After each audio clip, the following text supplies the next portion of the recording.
চিকিৎসায় মানুষ মারা যায় তা নিয়ে পার্লামেন্টে কোনো কথা হয় না। নদীতে বাঁধ দেওয়ার জন্য কথা নাই, খাল খনন নিয়ে ব্যস্ত। খাল খনন আমরাও চাই, কিন্তু নদীতে বাঁধ দিতে হবে আগে। আজকে নদীতে বাঁধ দেওয়ার ব্যবস্থা নাই। আমার নেতা বরিশালের এমপি, আমার নেতা আব্দুল জলিল সাহেবের প্রতিদ্বন্দ্বী বিএনপির নেতা পাস করছে, আমরা তার পাশে ছিলাম। এখন সেই মন্ত্রী চায় নদীতে বাঁধ দেওয়া হোক বরিশালে, কিন্তু নদীতে বাঁধ দেওয়ার প্রজেক্ট চালু হয় না কেন?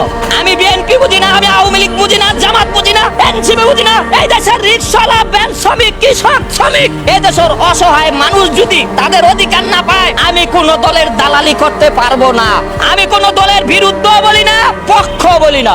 অসহায় মানুষ চিকিৎসার অধিকার পাবে, খাদ্যের অধিকার পাবে, বস্ত্রের অধিকার পাবে, শিক্ষার অধিকার পাবে, কর্মসংস্থানের অধিকার পাবে। এইটাই ছিল জুলাই আন্দোলনের মূল লক্ষ্য।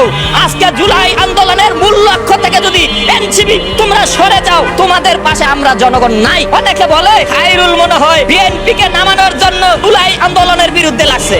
আরে ভাই, আমি জুলাই আন্দোলনের পক্ষে, কিন্তু তাদের লক্ষ্য ছিল চিকিৎসা পাইবো, খাদ্য পাইবো, বস্ত্র পাইবো, বাসস্থান পাইবো, নদীতে বাঁধ দিব, কর্মসংস্থান হইব। এইটা আমাদের জুলাই আন্দোলনের লক্ষ্য ছিল। কিন্তু পার্লামেন্টে দাঁড়াইয়া কেউ এই কথা বলে না। আজকে জনতার পার্লামেন্ট, রাজপথে দাঁড়ায় আবার কেন আমরা রাজপথে নামতে হচ্ছে?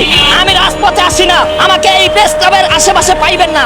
আজকে সাংবাদিক ভাই উপস্থিত, সামনে পাইছেন, দেখে আমারে পাইছেন। আমার বাড়ি আব্দুল্লাহপুর কেরানীগঞ্জ ছাড়া আমাকে আর মাঠে পাইবেন না। কারণ প্রতারক, ওরা অসহায় মানুষের চিকিৎসার অধিকারের কথা পার্লামেন্টে তুলে ধরে না।